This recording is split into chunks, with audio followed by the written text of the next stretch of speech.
Welcome on into 19 on the Clock, your Tri-State high school and college sports podcast. I'm your host, Brad Pushkar. Joining me is my co-host, Jackson McCarty. Jackson, how are you doing today? I'm doing good, man. About yourself? I'm great. We get a lot of fun football starting up this week. Yes. And obviously we've got a couple of teams that we're going to want to talk about in the college football playoff. Yep. As the first round for that is going to start off. We'll be kind of following them to see what they do. We're also eventually, not this week, but Miami is going to be playing in a bowl, so we'll be talking about that next week.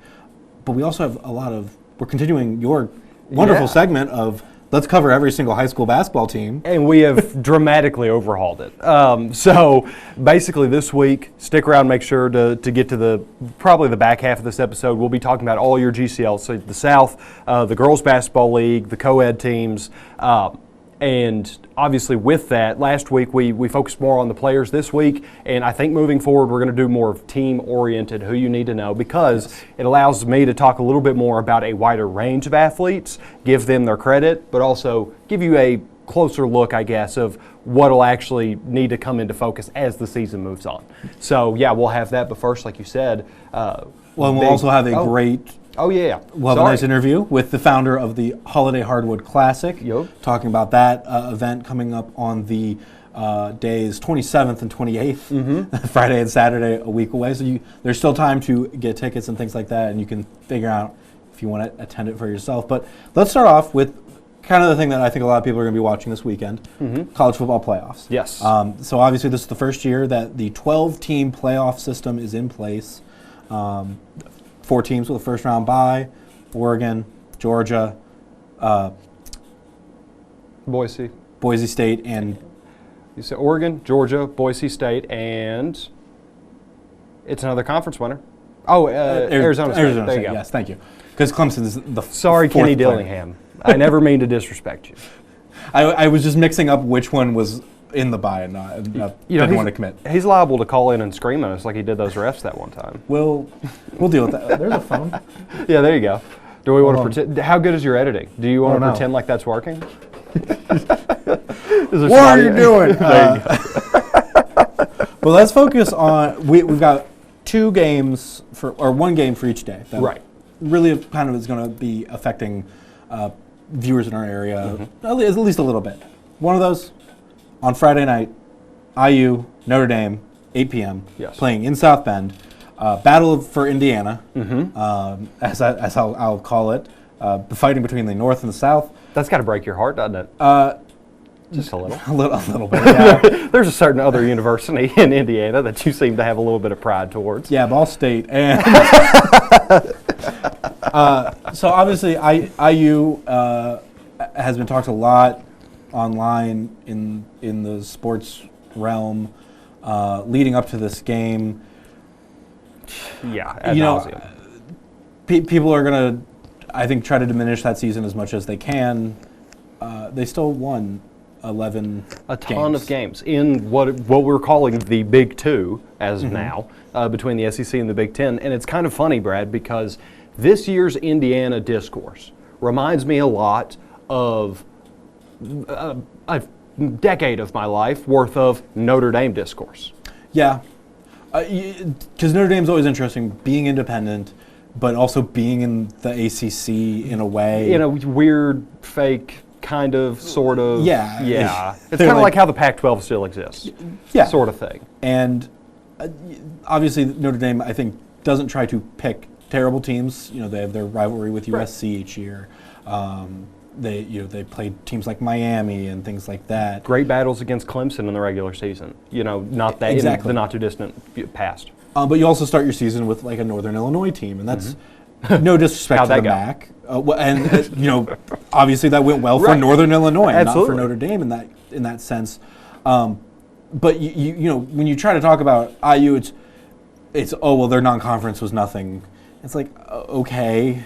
Right, like anybody else's ever is. Yeah, and especially because I saw a couple people talking because their schedule for next year came out. Okay, and it's some very small schools in that opening 3, and people are like, okay, I know we didn't think we were going to be good when we scheduled these games, but like maybe we should have updated it or tried something new. Here's why you shouldn't. because that game is almost probably like 60% of the revenue that those football teams that they're playing against are bringing in a year. That's keeping programs alive.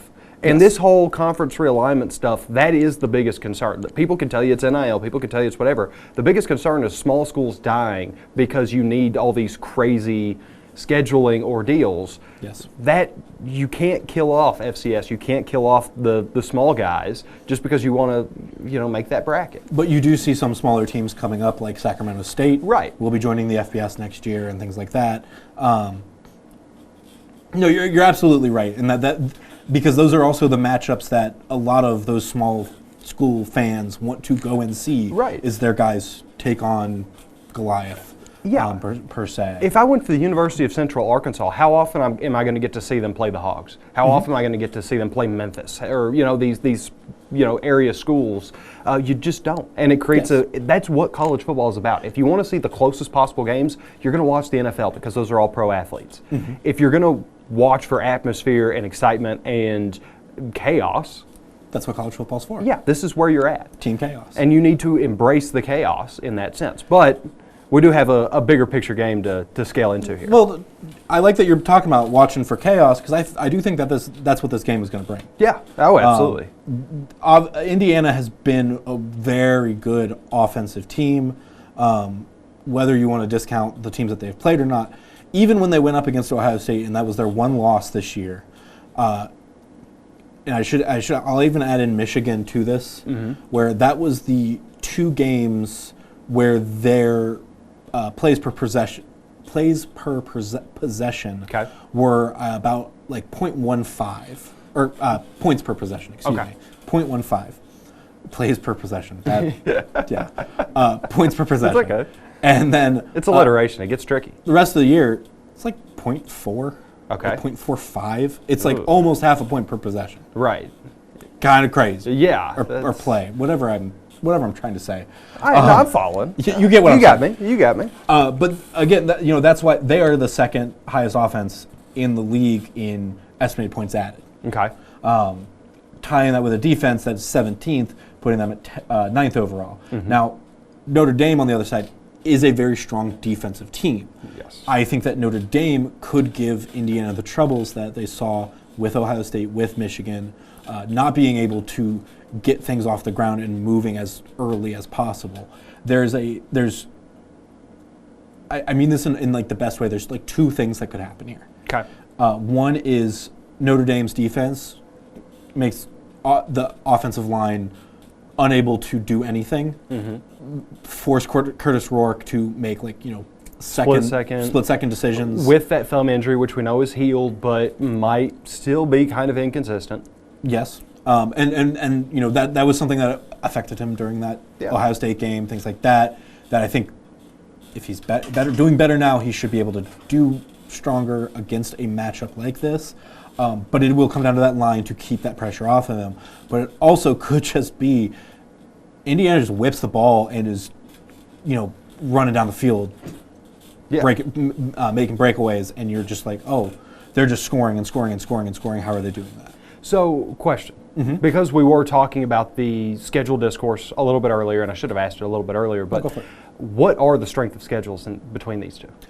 They're very similar. I know Notre Dame is in the 40s and Indiana's in the high 50s, low 60s. Okay. So like 20 max difference between them. Right. Same ballpark. If you're dividing things up into tiers, they're going to be in the same. Yes. If you're building it out for like a March Madness bracket, they're in that tier, in like the net rankings, like they're in the similar tier. Yeah, same tax bracket. Strength of schedule. I say all that to say, this game interests me the most because I think it's probably the freshest legs you're going to see in this tournament.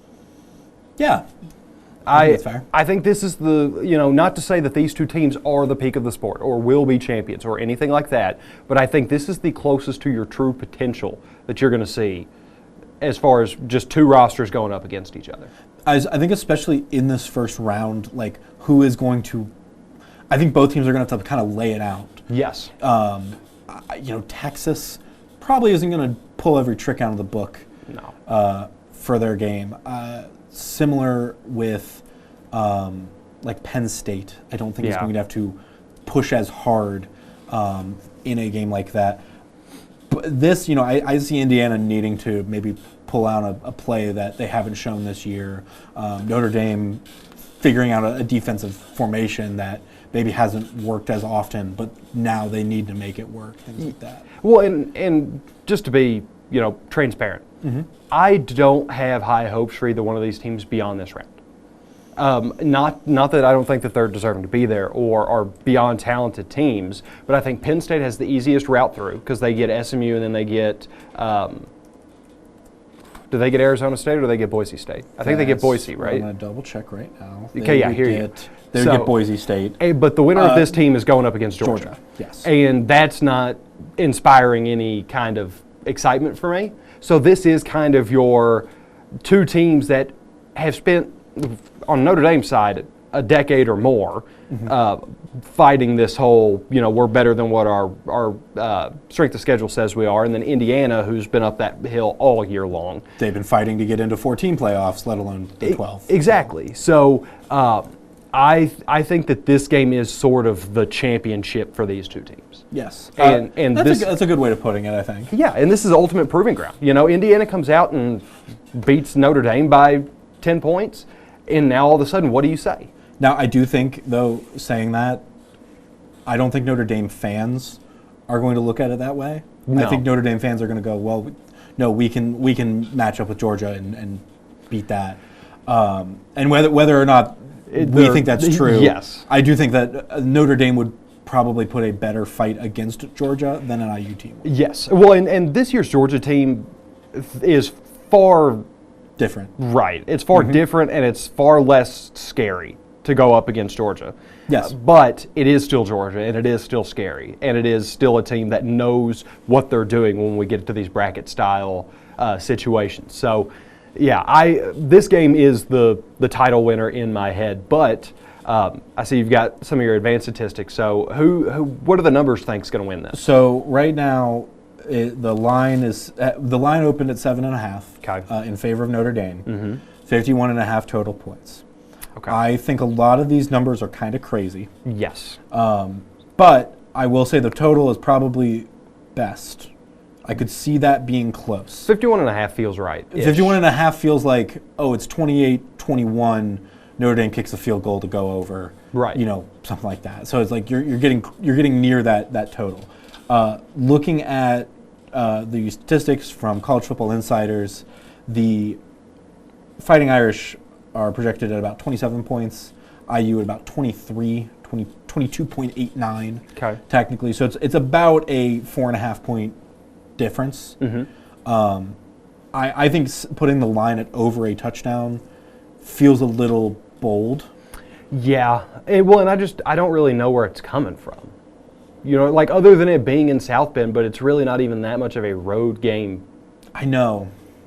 Well, and we already know that the tickets are selling incredibly well. Right. I know StubHub prices were over $500 for the cheapest seats, or $400.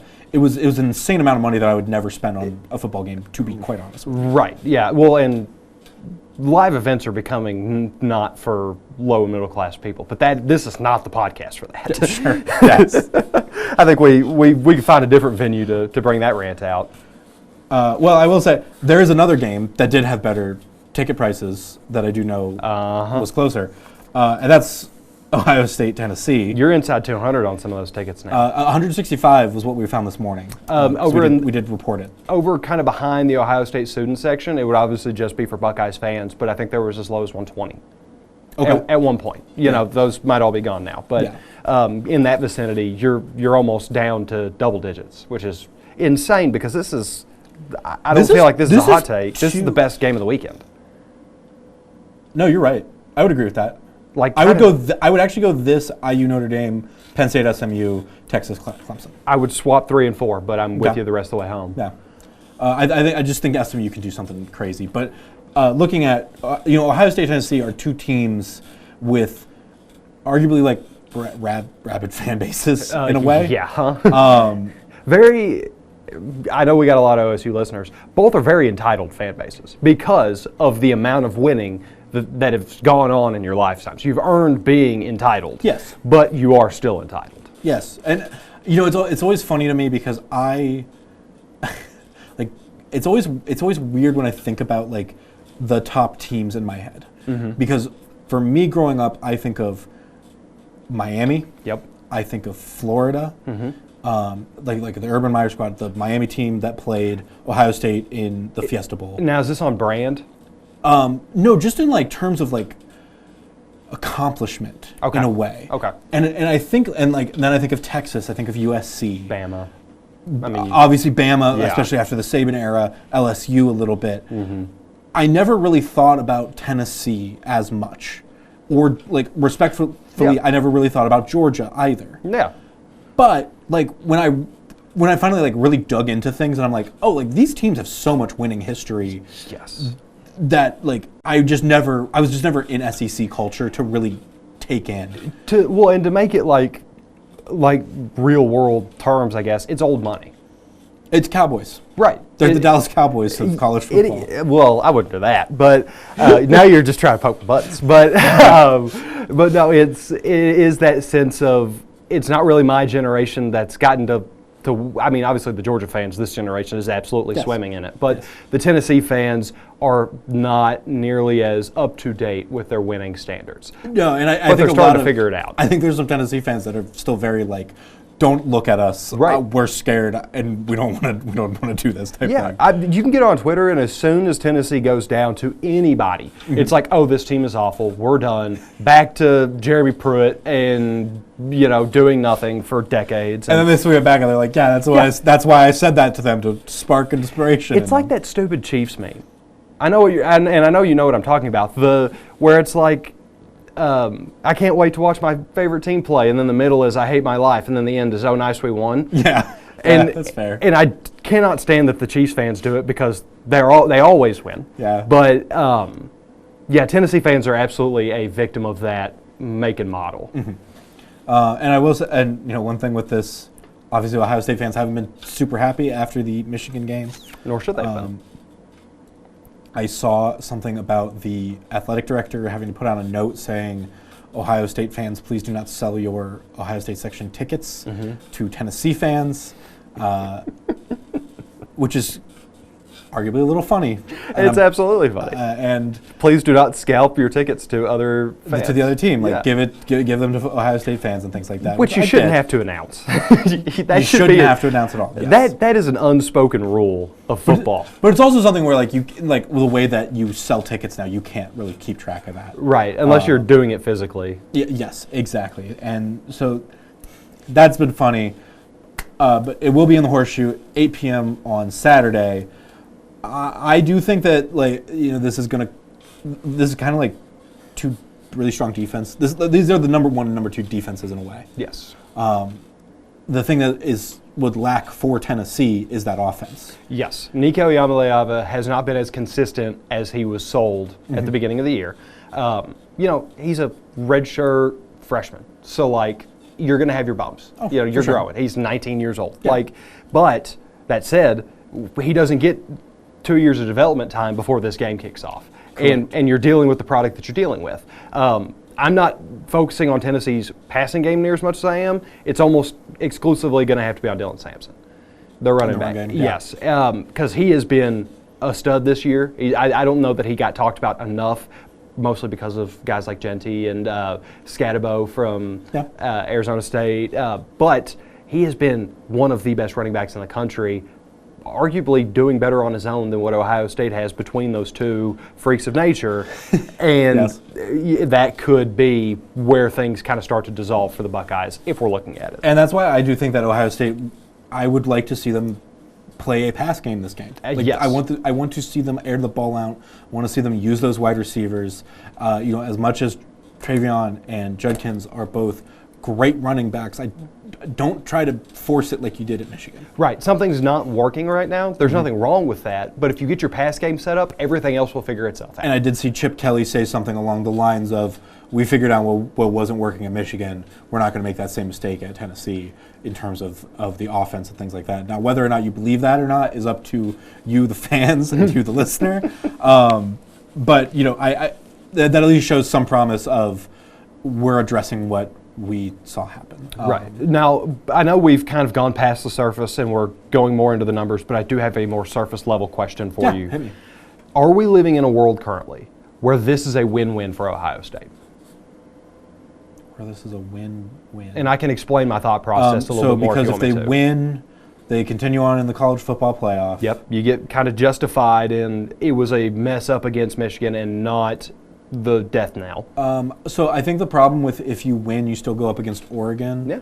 And then you need to win that. Yes. I think if you beat Oregon, that is, we have figured out what our issue is and we have made changes. And I mean, at that point, like just going off of raw rankings, it would likely be Texas. Right. And that I think that like then it's like, oh well, now we're playing Texas and like maybe you get a close game.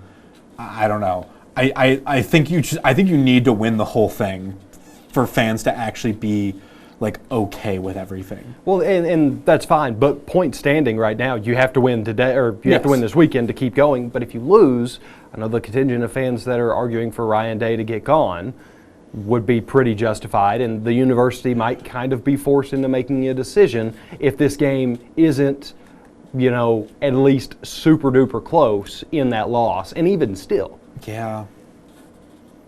Yeah, I see what you're saying. I don't think it's as clear cut as that. Okay.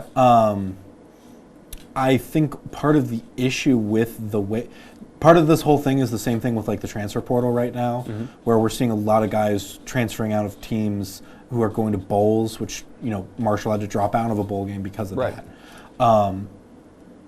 Being in the playoff, a lot of these players are not transferring. Coaches aren't leaving. You make the change after. What's the pool going to look like when you've already when a lot of these teams that maybe are trying? I mean, I guess like are you going to make an argument of something like you take the Boise State coach and give him a Power 5 contract? No, my argument is that the logo of the team that we're talking about right now, it doesn't matter. You could be making your coaching hire in August. You're going to get somebody great at Ohio State.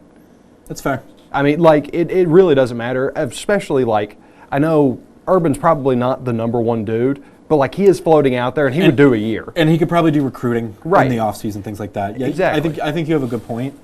I still don't know if they spend the money on that buyout that we talked about. That's the ultimate hang-up. But I could absolutely see it after next year. Yeah.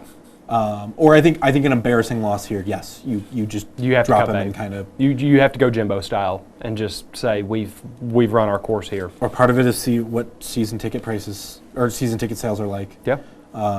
Because I think like going back to Purdue, obviously a very different situation. I do think that Babinski, the AD there, saw them lose to Indiana and go, I'm not selling any season tickets next year if I leave him in here. Right.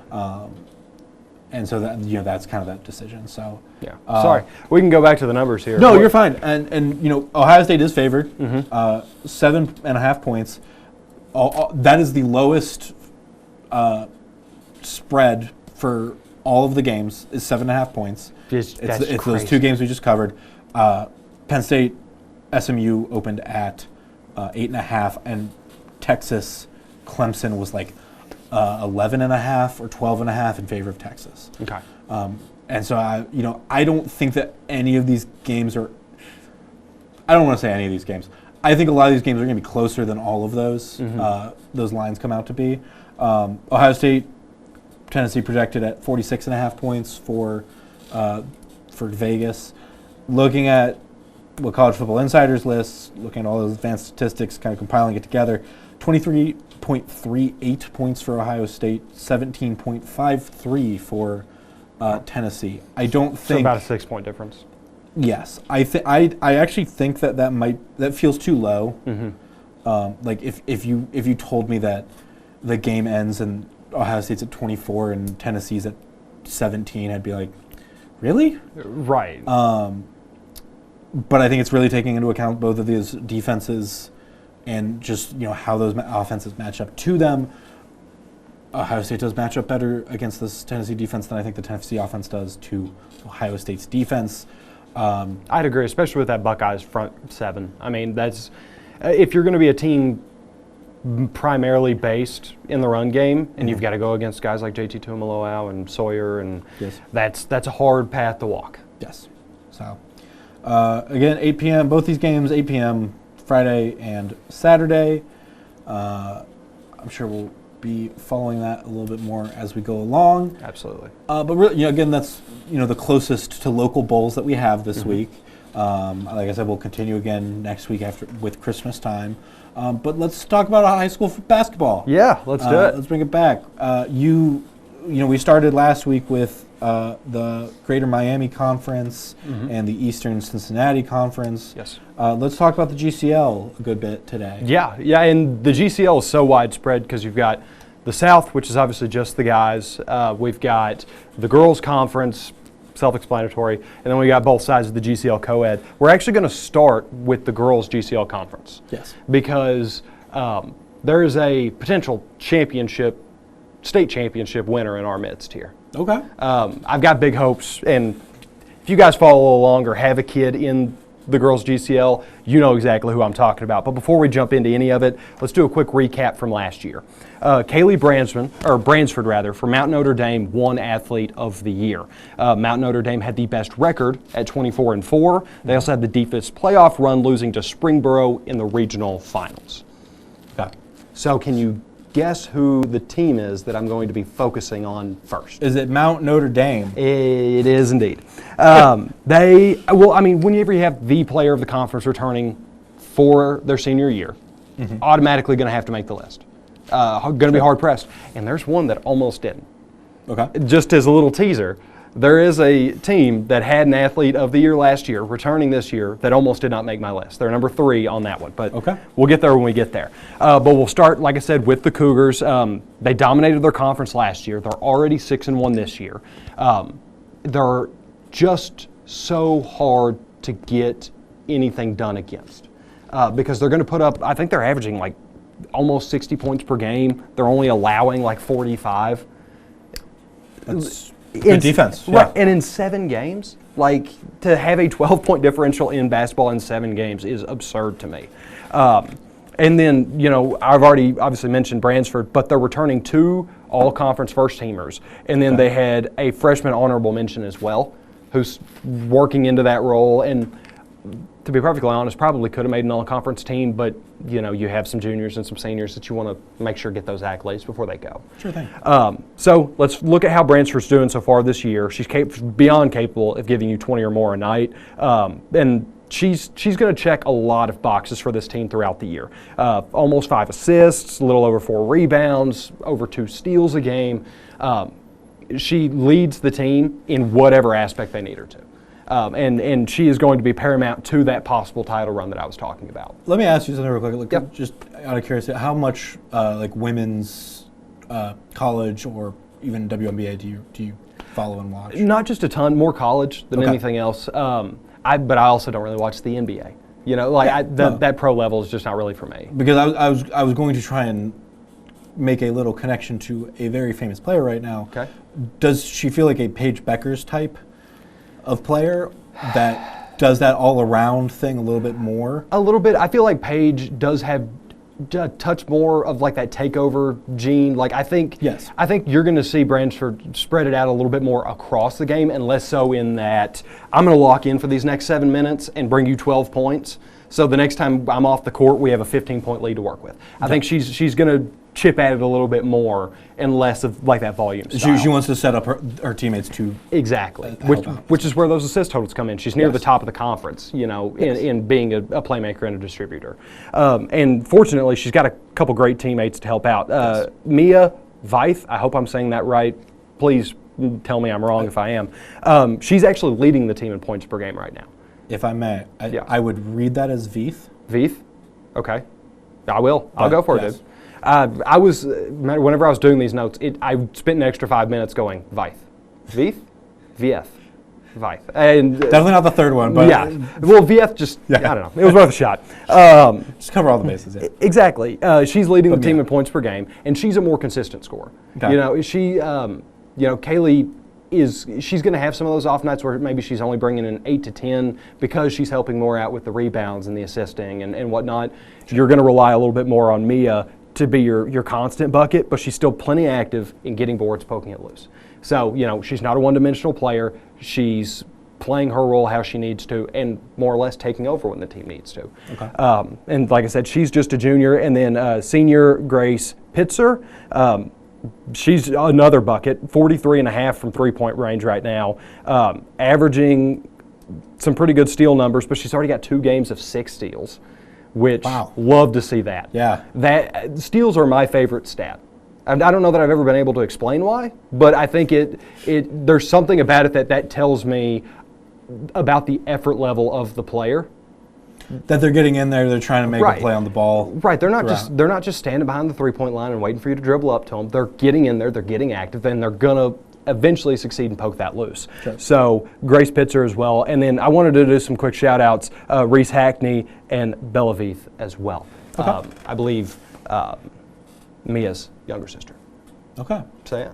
Yeah. We got some solid players to watch out for there, and just a really, really strong team. They feel like a title contender. Yeah. Oh yeah. I think if you get to the regional finals and they're returning a healthy chunk of their contributions from last year, Springboro is obviously just a tough team. In any sport, we say their name a lot, and they are not in our DMA, and that should tell you exactly what you need to know about them. So yeah, not to say that the conference is already locked up by Mount Notre Dame, but they've got bigger aspirations ahead of them for the year, and just as long as they don't get caught up in that, I think that we could see a really special season for them. Okay. Yeah. And I was another team that you have down here is Seton. Yeah. Now this one is a little bit more for me about what is the growth potential with this roster for the year, because right now they're 5-4. They went 13-11 last year, so the numbers aren't just super gaudy yet, but they're outscoring opponents by over 6 a game. So a couple bad losses and then a couple really good losses have kind of skewed this and made it a little strange. A little weird. Yeah. Right. The big point that I want to watch and the big point of growth that I want to see is their 3-ball, because they're shooting almost 20 of them a night and they're under 30%. Okay. But that's just not cutting it. If you want to have maybe that kind of tournament run to bring some life to the program and maybe build for next year, you've got to hit better than that from deep. Just part of it. And then some of the athletes we want to watch out for here, Caitlin Hess, she's a senior, over 40% from 3, so we know that those numbers are not her doing. She's leading the team right now just a shade under 10 points per game, and then she gets about 2 steals a night. And then we also want to mention Aubrey Korfagen, who's doing great work on the rebounds, and I put in the notes Fix It Felix for her, which I'm sure, have you watched Wreck-It Ralph? I haven't, but I know Felix. Okay, cool. So my big draw to her and her role on this team is when something is lacking, she is capable of stepping up. If we're not seeing enough passing, she will be the primary ball handler. If we're not seeing Seton work as well on the boards, she's going to get down there and handle that. And then if you need a quick bucket or a little bit of a spark plug, she can provide that. And then the last one I want to mention here, Lauren Bain. She's a junior, 9 points per game, 4.6 rebounds, not a shooter, gets all of her work done inside the paint. Every team needs one of those. Yes. You've got to have somebody who can just stick down in the post, put in work, and that's what you got here. You got your big one. Exactly. I always like to look at it. Exactly. So, yeah, those would be the 2 teams in the girls' GCL that I'm watching this year. Obviously, Mount Notre Dame beyond the conference. Seton as well. They could make a bit of a run, but I am interested to see what that team looks like at the end of the year relative to where we're at right now. Okay, so those will be 2 to keep an eye on. Let's move over to the GCL South now. Yeah. To the boys' side. Yeah. Quick glance at last year. Alex Kazanecki from Moeller won the Athlete of the Year. He is still with the Crusaders. We had co-defensive players of the year, Drew Murphy from Elder, who is graduated, and then Kyle Havens from Moeller, who is also graduated. Okay. So that award's going to be free reign this year.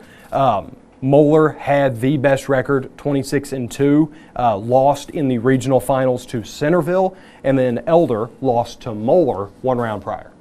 Okay. So both of them have been sticking up there together. Yeah, that was the GCL title game, and then you got to the regional final. And Centerville, another one of those teams that I feel like we've said a lot on this podcast, they are not in this DMA, tells you all you need to know. Still close. Of course. Yes. But make it easy on us. Start with Moeller, right? All right. Just because, again, reigning player of the year. We haven't quite hit that point that I was teasing earlier. I'm learning with high school sports, it's very easy to go, Moeller might win. Yeah, they have figured out how to be really good at everything. Yeah. And more power to them, But they're already 4-0 this year. We've mentioned that they only had 2 losses last year. Both of those losses were to Centerville. Okay. So regular season, and I think it was by like a combined 8 points. Yeah. It wasn't much. And I think that was like a 7-point game and a 1-point game. Okay, yeah. So those are close ones. Right. So like even that 8 is misleading. So Carl Kramer, their head coach, is the reigning coach of the year for the conference. Okay. Very, very good coach. One of the best in the tri-state, in the state as a whole. And then they're making about 36% of their threes, but they're not taking all that many of them. It's the lowest rate in conference, 61 in 4 games. Okay. So, do you think that is something that you could start to see more of as they advance, or is it just the way these guys play, they'd like to be? I think they're trying to figure out who they want to be their primary shooters. Okay. Because I think Kazanecki's role is so big that you don't want to pigeonhole him into that, and so you're trying to find the people to supplement that. Sure. And that's a work in progress right now. Mentioning Kazanecki, 6'4", already 3 games of more than 20 points.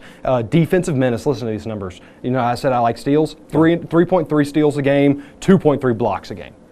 Very good. I mean, come on. What more could you be asking for? Got a sneaky suspicion he probably is going to go back-to-back on that Athlete of the Year trophy. Senior Brady Franz, almost 13 points per game. He's an efficient shooter, Mr. Consistent for that team. Mm-hmm. As he gets more comfortable throughout the year, he's probably going to be that primary behind-the-arc guy, if I had to guess, and already kind of is.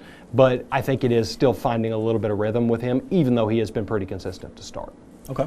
And then the last one we'll talk about with Moeller, senior Zach Green. He'll offer up double digits on occasion. That's not really his bag, but he leads the team in assists. He gets about his 2 steals a night, knows his role. He's very much that third option to where it's like, I can get it to my guys, and when you need me, just call on me. So I think they have a really good team dynamic. It's kind of like the football team. Ponatoski is that Kazanecki equivalent.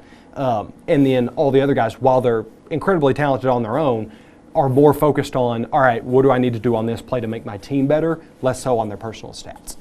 Yeah. Okay.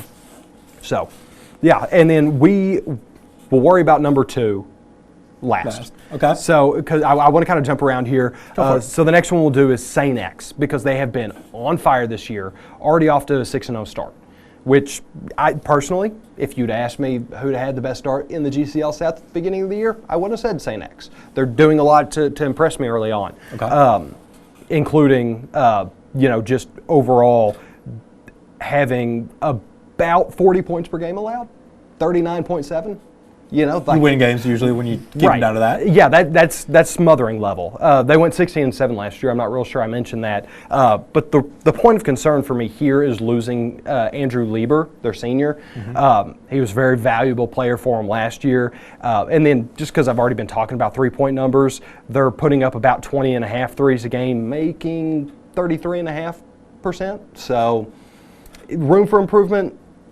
But if you're already 6-0, the defense is crazy, you might not need to shoot that much more. Yes. So, as far as athletes go, Jacob Wassler, 6'10", that's going to cause issues at the high school level. Yeah. Every time, every single time.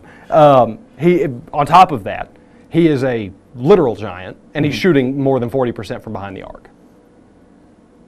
So, that's that college ball. You know what I mean? Yeah.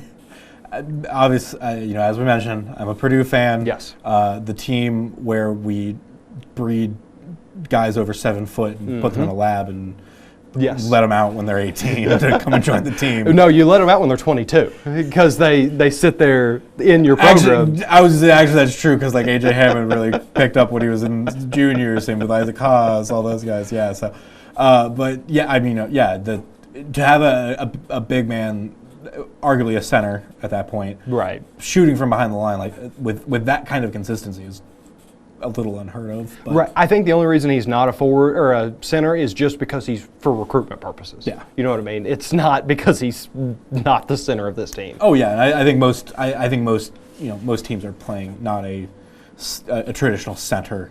No. Just Purdue for the most part. But it works. Yes. And Wassler works. He's already got 31 points in one game this year against Cincinnati Hills Christian Academy. Okay. So get to that 30-point mark in high school, exceedingly rare, and I got a feeling that we're going to see a few of those from Wassler by the end of the year. And then Donovan Walazowski. Hope I got that right. Also a senior. He's a guard. Almost 45% behind the arc. Wow. A little over 13 points per game. His free throw percentage has not been great, so that's something that'll have to improve for him to be that number 2 guy. Because if I remember right, it was under 60%. So, not really something you can manage. But they were also like, he'd go 2 for 3 in one game, 1 for 2 in another, 2 for 5 in one. Like, it's not these long, drawn out. They're not fouling him like Shaq. Yes. It's more sporadic than that. And then the paper defense, the stats and steals aren't really all the way there, so you might need some of those extra guys to step up and fill that role. But I do think St. X is probably your 3rd biggest threat in this conference because Elder is looking pretty good to me so far.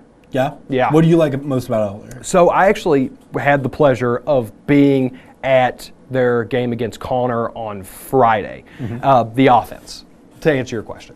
Cam Johnson, who we'll talk about here in just a minute, he's a bucket. He is beyond capable.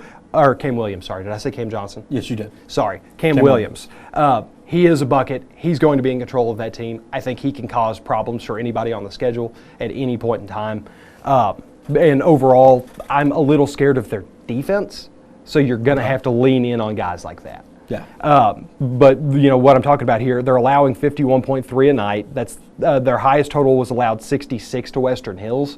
At Western Hills, I also saw them last Friday against Taft, and the offense did not look that great. Might have just been a bad night, but 66 to a team that it didn't look like a 66-point team. No, it wasn't really something that made a whole lot of sense in my head, especially with Elder, even with a 3-2 start, being a very good team. Yeah.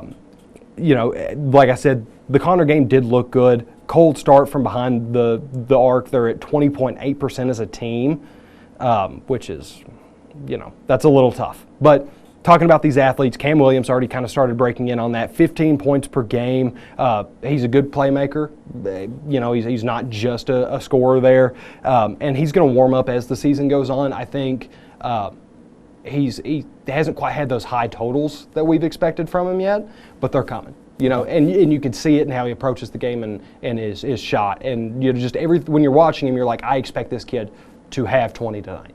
And that's a feeling that you just really can't shake when you're watching Elder. So he's the primary guy to focus on. And then Alex Dugan, 13.3 a night, gets in those passing lanes to poke those steals loose, decent enough rebounder, will get you some assists. Kind of that fix-it Felix again. Kind of one of those guys that probably isn't going to operate at the forefront of the team, but is going to do a lot of the behind-the-scenes work that doesn't get appreciated enough. Okay. Yeah. Well, and you talked about Elder here and getting to watch them. Yeah. A lot of our listeners are going to have a good chance to watch them and a lot of other great local teams and some from other states even. Yeah. Elder is going to be playing in the Holiday Hardwood Classic, and I got to talk with the founder and main promoter of the event about what you guys can expect. So let's take a listen to that. Happening on the 27th and 28th is the 3rd annual Holiday Hardwood Classic. It's at the Cintas Center, featuring a number of great basketball teams, especially our high school teams around the Cincinnati area. And joining me right now is Rich Newman, the founder and promoter of the Hardwood Classic. Rich, thank you for talking with us today. Thanks for having me, Brad. Really appreciate it. Absolutely. So tell me a little bit about how the Hardwood Classic came together and how it really started, where you guys decided, let's get all these teams together and put them in front of a bigger crowd. Well, I have always had a passion for high school sports. I played in high school as well as college. Was a teacher and coach in high school for several years, and then was actually the Anderson High School athletic director back in the day, 30 plus years ago. And although it took me a while to get something like this off the ground, it really stemmed from some of my experiences where there were additional tournaments or showcases in addition to regular season and state tournament play. Mhm. So in 2012, 2013, um, Mark Harden, unfortunately, the late Mark Harden, former Sycamore AD, prior to that, the Fairfield AD, and I collaborated on the forerunner of the Holiday Hardwood Classic. We had an 8-team in-season tournament played at Fairfield that was called the La Rosa's Royal 8 Holiday Hardwood Classic.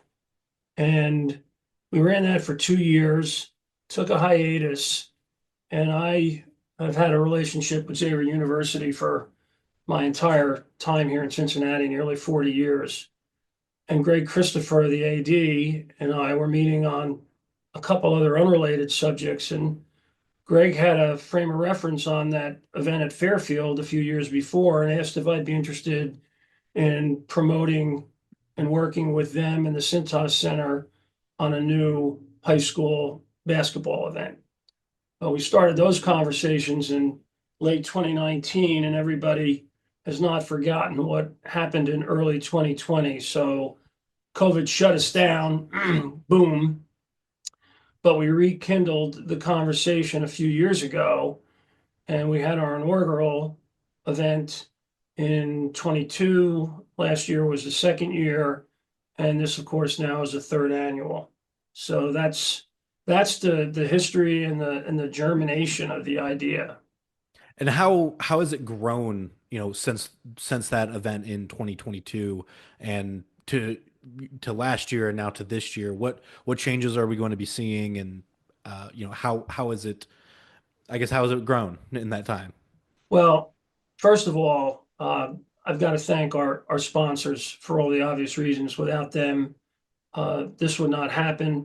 Opening up the Cintas Center is, it's a Big East, big time D1 basketball arena, and has to be staffed accordingly. And there's our, inherent expenses in doing that. So without the sponsors, this event simply couldn't happen.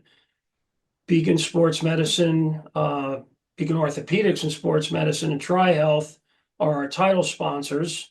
Their relationship with Xavier is very close, so this was an appealing idea for them.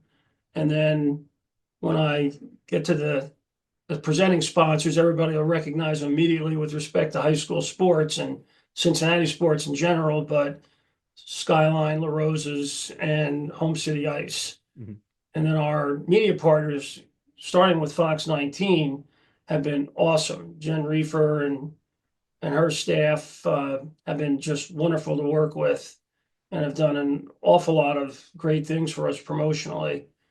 iHeart, uh, ESPN Cincinnati 1530, although spots are running on WLW2, which is great.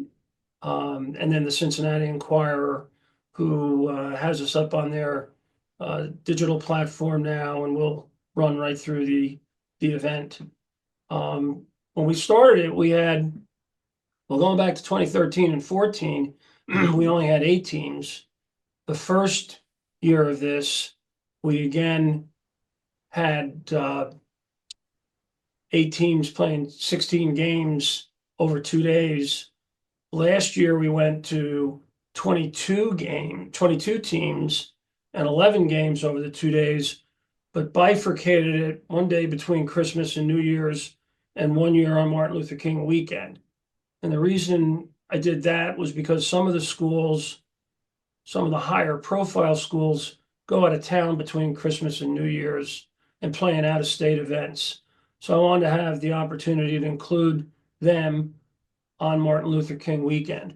For a variety of reasons, we decided it's a better format for us to go back to the 2 days between Christmas and New Year's, but we're maxed out now at 24 teams.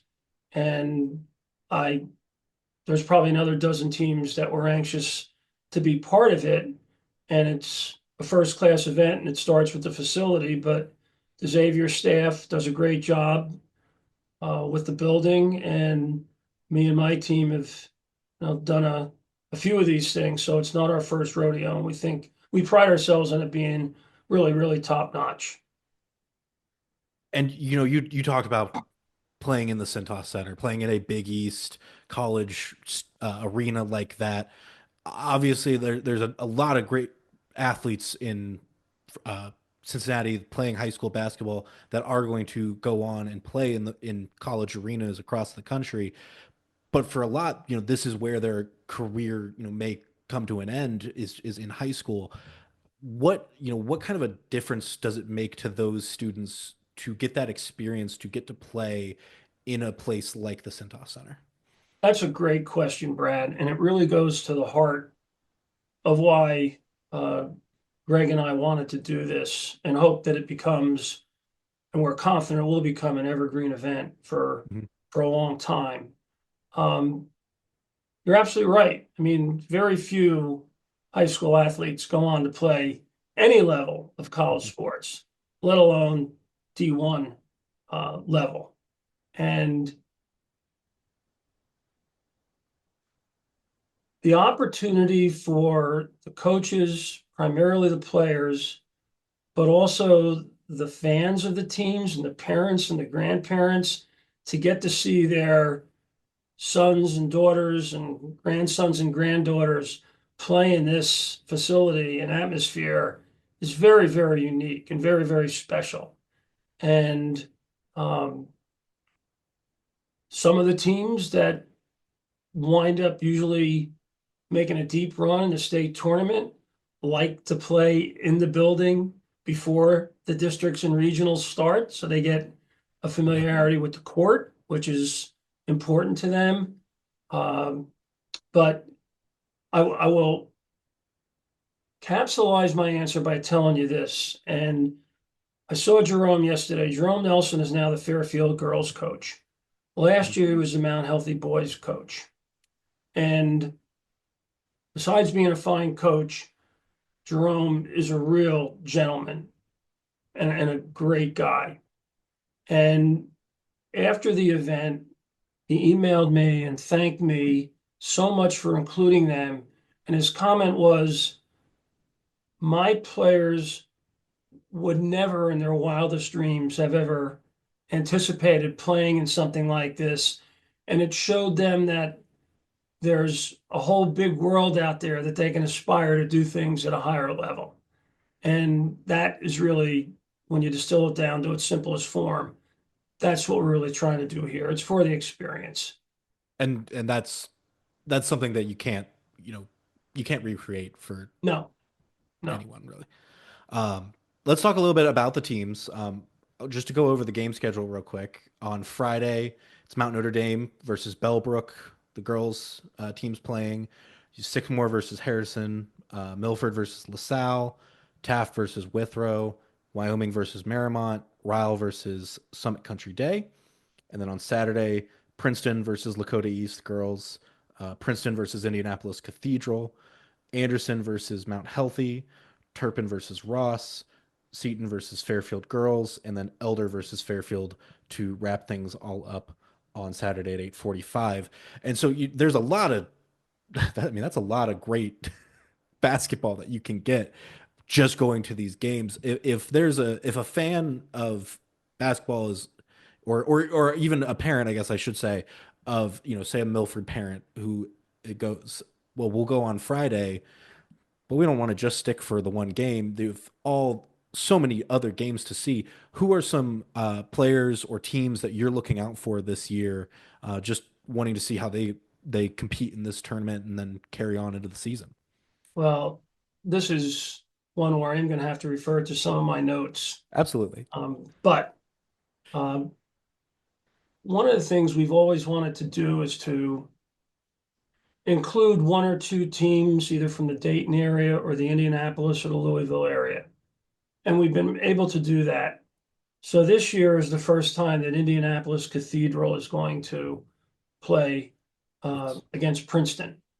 And Cathedral has a 6'9" senior named Brady Kohler, who's already signed with Notre Dame. And he averaged 15.5 points and 6.5 rebounds last year. So he's probably on the boys' side, the most high-profile player. On the girls' side, Princeton has a 5'7" senior and Florida State signee, Mari Girton, who averaged 21.6 points per game and 4.1 rebounds per game last year. So again, now you're talking about ACC basketball, which is pretty strong. There are others, and these are primarily seniors. If there was an outstanding junior, I'd reference them. But on the girls' side, Kaylee Bransford's the 5'7" Mount Notre Dame senior. She's committed to the University of Akron. She averaged 13 points a game and 4 rebounds a game. Ryle, and we're glad to always have Northern Kentucky representation. Their 6'3" senior, Landon Lorms, averaged 16 points a game and 5 rebounds per game. And he'll be going up against Summit Country Day. And their senior, Caleb Walters, averaged 14 points a game and 5 rebounds per game. On the girls' side, Brooke Asher, Lakota East senior, she's committed to the University of Northwestern Ohio. She'll be playing against the young lady from Princeton who's going to Florida State. So that'll be interesting to see how that shakes out. Excuse me. And last but not least, elder 6'3" senior Cam Williams, he averaged 12.7 points per game, and he's going to West Liberty University. So there's some of the seniors. There's some really good juniors in the field too. But really, to your point, and here's the ticket information. We sell daily passes. They're not game tickets. So in advance online at our website, holidayhardwoodclassic.com, or on goxavier.com, buy tickets to their athletic site. You can buy daily passes for $12 in advance. At the gate, they're $15. But if you bring a donation, either a canned or dry food donation or monetary donation, there'll be free store food bank workers at the gate where you'll get a ticket stub that's good to be redeemed for a $3 discount back down to $12. So for $15 or $12, you come in and watch 12 hours of high school basketball one day and come back the next day and watch another 12 hours. I can't think of a better deal out there at this point. You mentioned there's a lot of seniors that are going to be playing in these games, giving us a little bit of a look at, what will be coming to colleges next year. But you did mention there's, plenty of juniors and plenty of sophomores as well. Do you see a lot of colleges use this as a little bit of a scouting ground as well to get an idea of who they want to start recruiting? Yes, they do. But I will offer this caveat. In today's world, they don't have to be there in person. And we will, they buy tickets and they get in, but there are recruiting services that'll come in and use their phones to video the games and peddle their wares to whatever, coaches are interested in seeing that type of footage. But for the first time, and I don't know if you're aware of it because it's hot off the presses, Fox 19 and Rock Entertainment Sports Network out of Cleveland are going to collaborate to live stream all the games. Yes. And I was at the Cintas Center this morning with the Fox 19 technical guys, with the Xavier technical guys. They speak a language I don't understand, but I would say that the quality of this live stream is going to be also first class, probably like an XU Big East game, but closer to it than you might imagine. So that's going to be live streamed throughout the state of Ohio.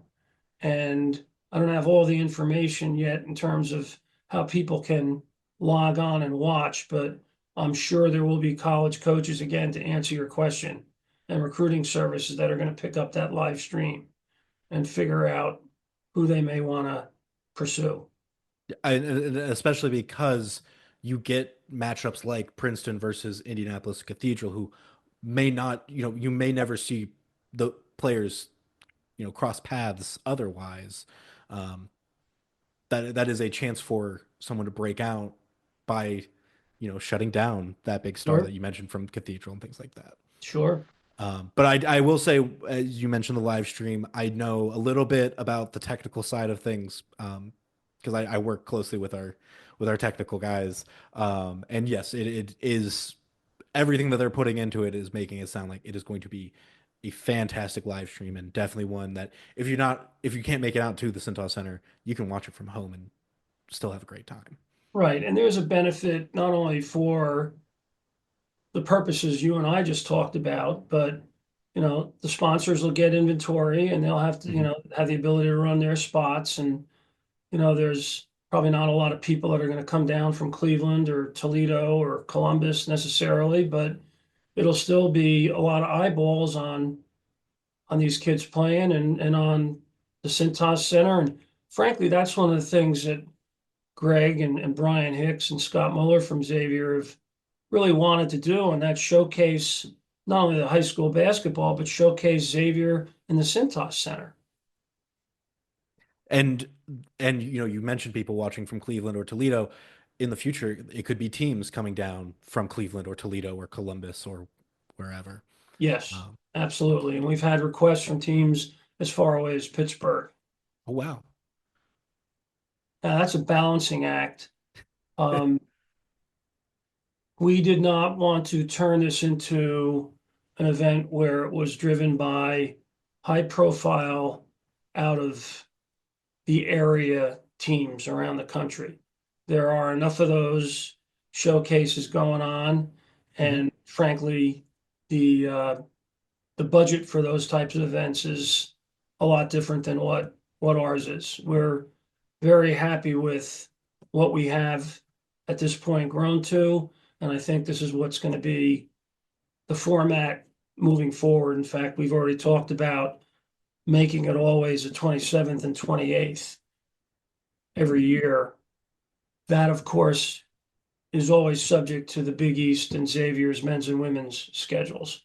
We come Yes. in, we come in dead last to those two, but they do have the opportunity to block out certain dates, meaning Xavier does. And if you get out in front of it early enough, which by identifying those two specific dates, I'm pretty sure we're going to be able to nail them down moving forward. Well, that sounds like, good news for the future of this event at that point.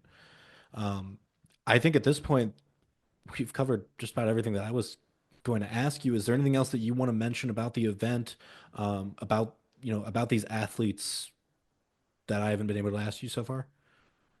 I don't think about the specific athletes. I'd rather highlight again where you Mhm. started, Brad, and that is this really is the premier high school basketball event in Cincinnati until you get into the state tournament, which obviously has a whole different connotation and meaningfulness. But this is a showcase that profiles some of the best programs and players in high school sports, basketball specifically, both girls and boys. And the experience for everybody, um, just tell you, it's really a special environment, and I hope the weather is going to cooperate this year. It looks like, knock on wood. Last year, that Martin Luther King weekend was that one weekend where we had the 20 to 30 below wind chill. Oh, And that was not conducive to a lot of people deciding to come down to the Cintas Center. at least it's indoors, but yeah, you Yeah, still got to walk yeah. in. But no, I appreciate you having me on again. All the information can be found on the Holiday Hardwood Classic.com website and the GoXavier.com buy tickets. Thanks to my sponsors again, especially Fox 19 for their wonderful support. And we're looking forward to a great event. I'm sure it will be great. We'll have the link to the website in the episode description, and there'll also be more information on fox19.com. Rich, thank you so much for talking with me. You're very welcome. Again, thanks for having me on. Thank you. All right, we'll send it back to me and Jackson. Take care. So yeah, a lot of great games that you're able to catch at the Cintas Center, and still a little over a week away, so you can figure out if you have time after holidays wrap up and things like that to really make it there. But let's continue on with our tour through the GCL, moving over to GCL Coe-Ed boys. Yes, yeah. So this is rather quickly going to give away that the last team is, or the last conference rather, is what I was referencing with the player of the year because, Yes. let's see, Bailey Temming, there we go, from Fenwick. He's now graduated at Bellarmine. He's off doing his own thing, but he was the reigning athlete of the year last year. Alter had the best record at 23-7, also winning the 2A state title. Yes. So naturally, number one is the Alter Knights. Alter! Yes. The reigning 2A champs, just said it. They're off to a bit of a rocky start at 4-3. That's not really what anybody was expecting, but the losses have been to solid teams, and they're 3-0 in the conference. Does starting 4-3 give you any hesitance that they could repeat what they did last year? Not really. Okay. I mean, I guess maybe a little, but not anything more than like a fairly standard setup. You know what I mean? Like, I don't really know how to describe it, I guess, but is it not what I wanted to see? No. Sure. Yeah, this isn't how I envisioned it, but their coach is phenomenal. They've got plenty of talent on the roster. I think it's a matter of kind of enjoying that victory lap in a sense, and then once the season started, sort of like the Bengals.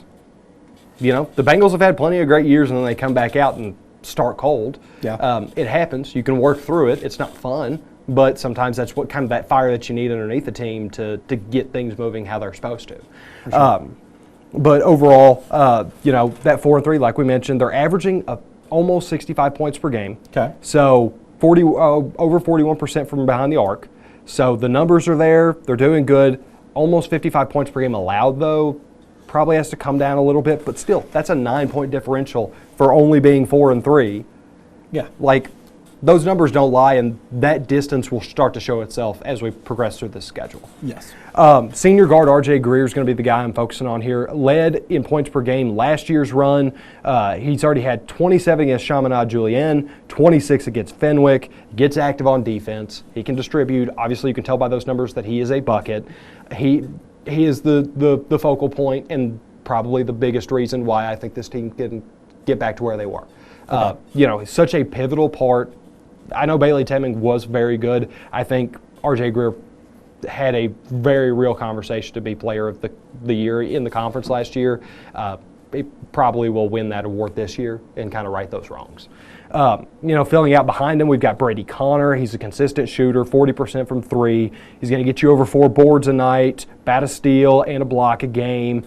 He can play make. It's not really his strong suit, but, he's a bit more resourceful, I'd say, and kind of that do-it-all dude. And then we talked about how not very many teams play traditional centers. Charlie Ewell is 6'8". He has a 3-ball, pulls down plenty of rebounds. I just want to see him block more shots because at 6'8", I think he had like 0.5 blocks a game.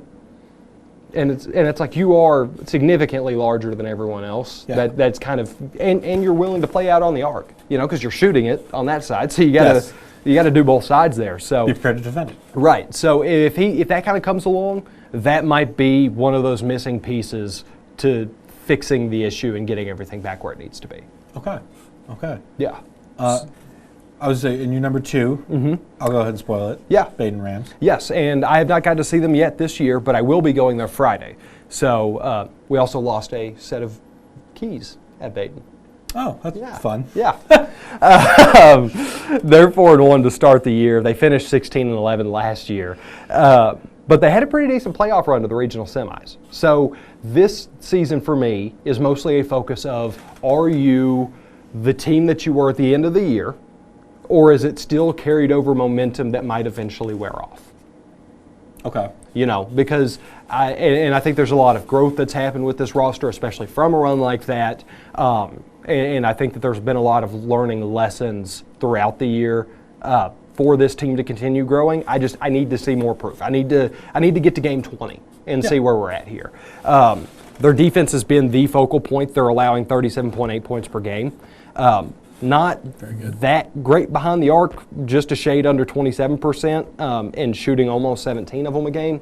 So I don't really know that I love very many of their shooters, so they might just kind of have to scale back on that a little bit and be more of a post-centric team. And really good at stealing the ball, less present on those blocks, and low rebounding numbers. They haven't really been using much size, and it hasn't really been all that tenacious on the boards. So if we're looking at big things that need to be fixed before the tournament, and some of those reasons that I'm kind of concerned about what the state of this team actually is, it would be those, despite being a really good defensive team. And then some of the players we want to focus on here, Cooper Ollis, he's a senior guard, 27 against Fenwick, almost 5 boards per game, puts in work inside the arc. You're not really worried about him from that 3 ball, like I said.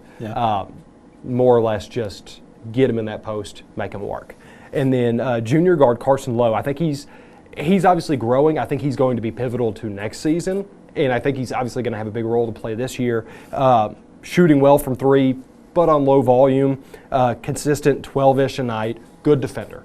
And one of those key cogs that you need to be cognitive of whenever you're going up against the Rams. If he increased that volume from 3, would you think that he is the guy that you would want to see do that? Yeah, at least on surface value, you know, and I might be able to answer that question a little bit better after Friday. But yeah, I would say Lowe is going to be probably your primary candidate to be your primary shooter as the season kind of unfolds. Okay.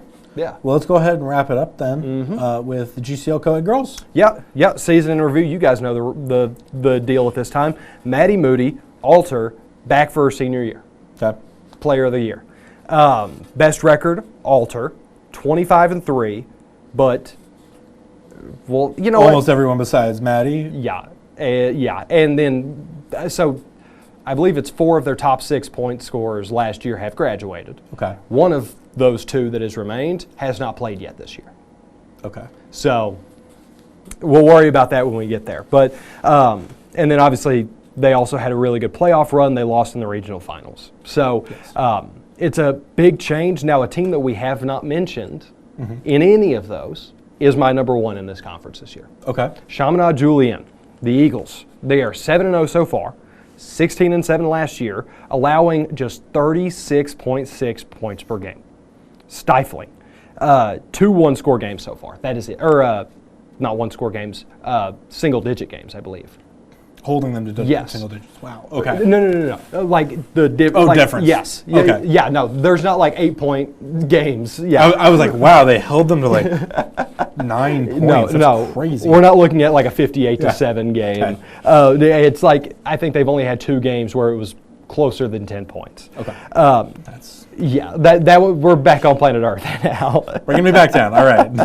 We went back to football for a second there. Yeah, really. Sounded like an Anderson Raptors scoreline.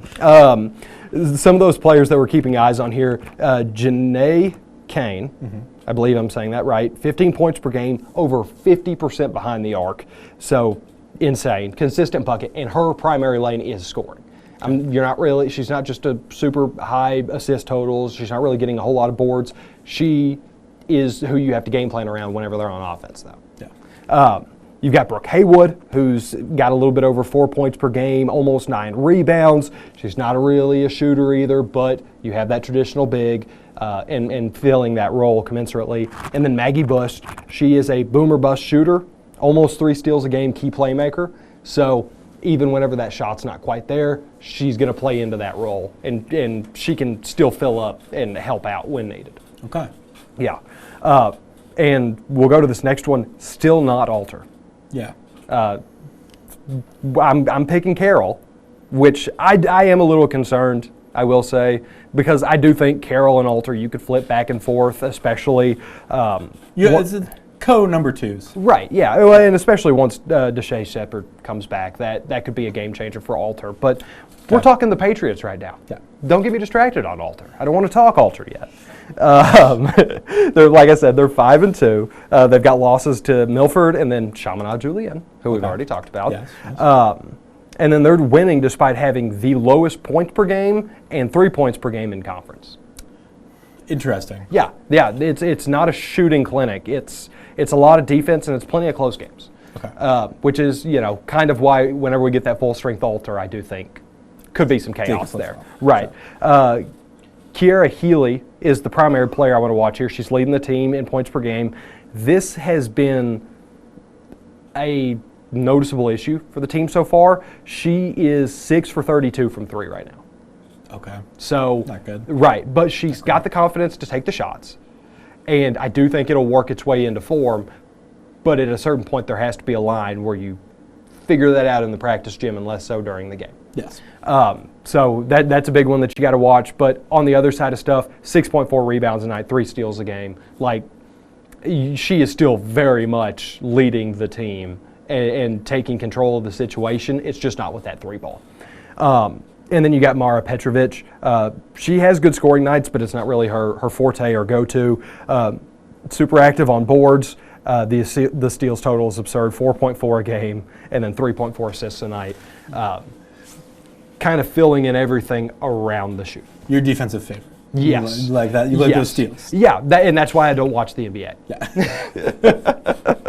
Yeah. College basketball reminds me of actual basketball, which is why I watch it. Fair enough. And high school basketball. I'm supposed to be the high school basketball guy. Yeah. And defense is like the number one thing in high school basketball. So it's a match made in heaven, dare I say. And then finally, Brad. We get to Alter. You've twisted my leg enough, or whatever the saying is. Arm, usually. Yeah. But yeah. Pull your leg, twist your arm. That's what it is. Yes. There you go. And then you do the hokey pokey. We get to Alter. They're 5-2 so far this year. We know that they were really good last year. I told you about 4 of their top 6 scorers graduating. But one of those that is still back, Maddie Moody, the reigning player of the year. Very much a contender to take that title right back. She's the only person averaging more than 20 points per game in conference, or in the conference. That's crossed all the games. 10 rebounds, 2.7 steals, 1.7 blocks. You can't ask for anything more than that. That's pretty consistent numbers I'd take on any team. I mean, that is like full takeover. You know what I mean? And especially at the early point, she's having to. Because the other 5 of the 6 highest scoring totals from last year have either graduated or aren't here. Talking about it, Deshae Shepard, she has not logged any stats yet. Last year, she was averaging about 8 points and 5 boards, and she's going to keep growing into that larger role. I mean, she is still just a junior. Yeah. So I expect whenever she does get back, assuming that we get to see her at some point this year, I'd expect that 13, 14 points per game, 6, 7 rebounds. That's kind of what they're missing right now, and yes. something she could be providing immensely right now. Kind of like the number 2 option in a way. Right, and because of her being out right now, a freshman, Sarah Brand, has actually kind of become the second option. Okay. Almost 9 points per game, but mostly a hot or cold situation. Stays active despite being kind of shorter in rebounds, still active in those steals. Good. But she's so young at this point that there is still a lot of development that needs to be happening, and she's getting a lot of it in this current situation. But I think that there's a better role for her to slide into, and hopefully, as the season progresses, we can kind of see that fall together a little bit more for the Knights. Yeah, I think that's the big thing with all of these teams as we bring them up. They've some of them have played 6, 7 games, some of them haven't. Yeah. But this is all just the start of the season. They're still developing. Right. They're going to be growing. Obviously, like I said, you can watch a lot of these teams play at the Hardwood Holiday Classic on the 27th, 28th. And a ton of the teams that we talked about last week, and the players that we talked about last week. Because the ECC and Greater Miami Conference are both involved in the tournament as well. So, yes. I mean, the Hardwood Classic is a really fun event. I remember us covering it last year. Super excited to see how it all unfolds this year, especially with the quality of talent that'll be on display out there. Yeah, I think it'll be a good one, and obviously we'll all be looking forward to it. Yeah. And we'll be looking forward to seeing what teams we're going to talk about next week. We will have a episode out the week of Christmas. So if you maybe a little shorter because we will be working that week still. Right. But you can still find us on Spotify, Apple Music, all those, Amazon as well. If you want to listen, you can also always watch on the Fox 19 Now app, the website, the Roku app, and the Amazon Fire, I believe as well. Plenty of options. If you can't find us, you're not looking. I'm about to say, we're pretty hard to miss at this point. We've spread the portfolio out. Yeah, but that's all for this week. We'll see you guys again next week. Have a good one.